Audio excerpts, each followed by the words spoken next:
ఖాగ్ నివేదిక కూడా ఇదే రాష్ట్ర ప్రభుత్వం ఇదే బడ్జెట్ సమావేశాల్లో ఖాగ్ నివేదికను కూడా ప్రొడ్యూస్ చేశారు. అసెంబ్లీలో వాళ్ళు అది కూడా చూపించడం జరిగింది, ప్రొడ్యూస్ చేయడం జరిగింది. ఖాగ్ రిపోర్ట్లో కూడా 2023-24 సంబంధించి accounts at a glance page number 18, page number 20 ఖాగ్ రిపోర్ట్లో పేజ్ నెంబర్ 18, పేజ్ నెంబర్ 20 ఖాగ్ రిపోర్ట్లో కూడా వాళ్ళు కూడా ఇదే నెంబర్ను రాటిఫై చేస్తూ ఖాగ్ కూడా రిపోర్ట్ ఇచ్చింది. ఇదే ఖాగ్ రిపోర్ట్ కూడా కాంప్ట్రోలర్ అండ్ ఆడిట్ జనరల్ అంటే రాష్ట్ర ప్రభుత్వాలను ఆడిట్ చేసే కాన్స్టిట్యూషనల్ బాడీ వీళ్ళు కూడా ఇచ్చిన రిపోర్టును రాష్ట్ర ప్రభుత్వం అసెంబ్లీ సమావేశాల్లో ఇదే చంద్రబాబు ప్రభుత్వం కూడా ప్రొడ్యూస్ చేసింది. బడ్జెట్తో పాటు వాళ్ళు ఇచ్చిన డాక్యుమెంట్స్లో కూడా page number 18, page number 20 ఖాగ్ report 2023-24లో ఇదే ధృవీకరిస్తూ తేల్చి చెప్పారు. మరి ఇంతకుముందు నేను అడిగినట్టుగానే మరొకసారి ఇదే చంద్రబాబు నాయుడు గారిని ఇవే విషయాలను మరొకసారి మళ్ళీ అడుగుతా ఉన్నా, అయ్యా అబద్ధాలు చెప్పడం ధర్మమేనా అని. ఎక్కడ 11 లక్షల కోట్లని ఒకసారి, 12.5 లక్షల కోట్లని మరోసారి, చివరకు 14 లక్షల కోట్లు అని చెప్పి దాన్ని ఎన్నికల నాటికల్లా 14 లక్షల కోట్లు అని చెప్పి దాన్ని తీసుకొని వెళ్ళి ఇలా తప్పుడు ప్రచారాలు చేయడం ధర్మమేనా అని చెప్పి ఇదే పెద్ద మనిషిని చంద్రబాబు నాయుడు గారిని గట్టిగా నిలదీస్తూ అడుగుతున్నాం.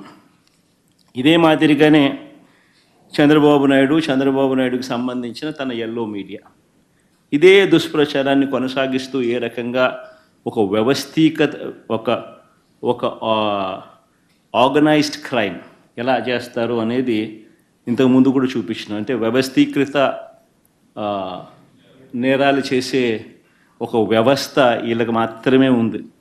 ఒక పద్ధతి ప్రకారం ఒక గోబెల్స్ ప్రచారంలో భాగంగా వాళ్ళకి సంబంధించిన ఎల్లో మీడియా అంటే ఓ ఈనాడు, ఓ ఆంధ్రజ్యోతి, ఓ TV5 వీళ్ళకు తోడు ఏ రకంగా వీళ్ళు ఉంటారు, ఏ రకంగా చంద్రబాబు నాయుడు ఉంటాడు, ఏ రకంగా ఓ దత్తపుత్రుడు ఉంటాడు, ఏ రకంగా వీళ్ళకు బీజేపీ పార్టీలో కూడా వీళ్ళకి సంబంధించిన మనుషులే అక్కడ కూడా ఉంటారు, వాళ్ళు కూడా ఏ రకంగా అందరూ కలిసి ఒకే కోరస్గా ఏ రకంగా అబద్ధాలకు రెక్కలు గట్టి ప్రచారం చేస్తారు, ఒక వ్యవస్థీకృత క్రైమ్ ఏ మాదిరిగా చేస్తారు అని చెప్పి మీకు ఇంతకు ముందు కూడా విపులంగా కూడా చెప్పడం కూడా జరిగింది.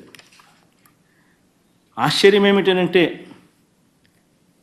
చంద్రబాబు నాయుడు గారు తన గుండెల మీద తాను చేతులు వేసుకుని తాను ప్రజలకు సమాధానం చెప్పాల్సిన విషయం ఇది. ఎందుకనంటే అధికారంలోకి వచ్చి 6 నెలలు అవుతా ఉంది. మొత్తం ప్రభుత్వం యంత్రాంగం అంతా కూడా చంద్రబాబు నాయుడు గారి చేతుల్లోనే ఉంది, మా దగ్గర లేదు, మా చేతుల్లో లేదు. 6 నెలల నుంచి మొత్తం ప్రభుత్వ యంత్రాంగం అంతా చంద్రబాబు నాయుడు గారి చేతుల్లోనే ఉంది. ఆయన అధికారంలోకి వచ్చి 6 నెలలు అయింది. మరి చంద్రబాబు నాయుడు గారి చేతుల్లో ఉన్న అధికారులతోనే తానే బడ్జెట్ తయారు చేయించి అసెంబ్లీలో తానే ప్రవేశపెట్టాడు. అందులోని అంకెలు కూడా చంద్రబాబు గారే పెట్టారు. చివరికి ఆ లెక్కలను కూడా కాన్స్టిట్యూషనల్ బాడీ అంటే ఖాగ్, ఒక రాజ్యాంగ వ్యవస్థ, ఒక రాజ్యాంగ సంస్థ ఖాగ్ కూడా ఆ అధికారిక లెక్కలను ధృవీకరించింది. మరి ధృవీకరించిన తర్వాత నీ హయాంలో నీ అధికారుల చేత నీవు ప్రవేశపెట్టిన బడ్జెట్, నీవు ప్రవేశపెట్టిన నీ లెక్కలను ఖాగ్ కూడా, కాన్స్టిట్యూషనల్ బాడీ ఖాగ్ కూడా ఆడిట్ చేసి ధృవీకరించిన తర్వాత అది కూడా ఆ రిపోర్ట్ కూడా నువ్వు కూడా అసెంబ్లీలో నువ్వే టేబుల్ చేసిన తర్వాత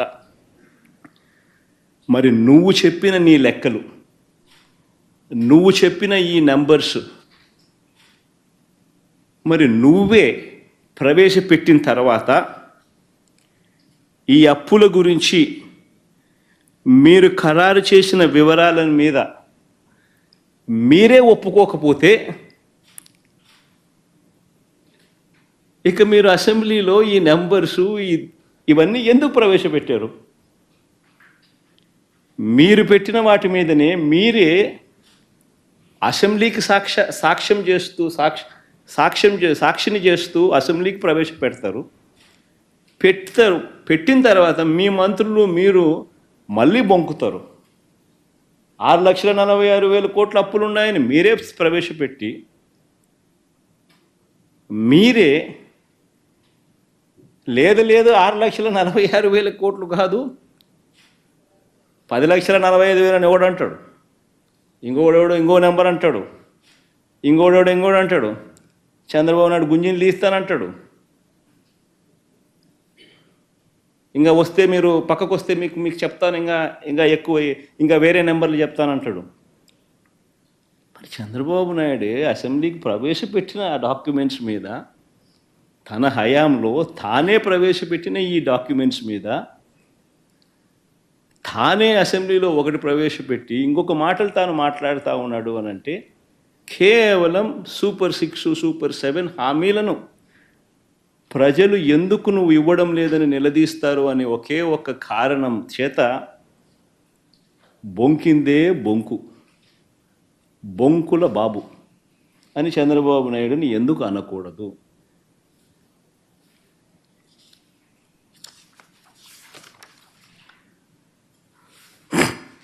చంద్రబాబు నాయుడు ఇంకా ఒక అడుగు ముందుకేస్తూ చెప్పిన అబద్ధాలే మళ్ళీ చెప్పుకుంటూ వస్తూ ఉంటాడు.